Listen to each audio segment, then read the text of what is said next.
So your mind's primary goal is to try to stave off potential future trauma. And it does that by taking your traumas from the past and projecting them into the future.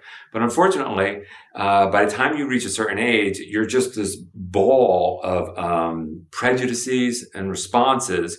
And then you get stimuli and, you're just already in that moment because you're so prepared for it because of your prejudices. So that's the reason I teach authenticity, so that you can show up with less prejudices and mitigate your own, hypocrisy, because we all want to be able to just take things in the present moment, like as they are.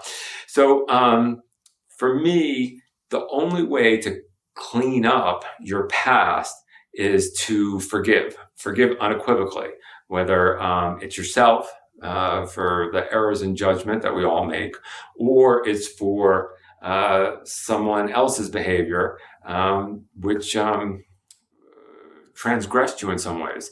But instead of creating this resentment, ressentiment, like, oh, that shouldn't have happened, I'd be happy now if there wasn't the car accident, if there wasn't this thing, if my parents didn't get divorced. Instead of creating that narrative and projecting the past into the future, if you want to show up wholly, then you need to forgive unequivocally. And if you don't, if you can't, you should understand that unforgiveness is your desire to share your suffering.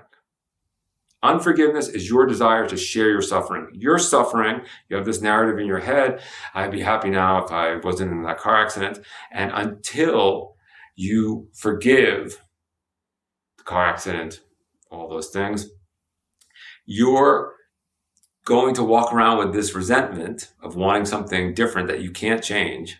And you're going to announce it to other people. It might be through your addiction. It might be through your depression. It might be through your OCD, but you're going to announce it. So for me, one of the most important tools is to forgive.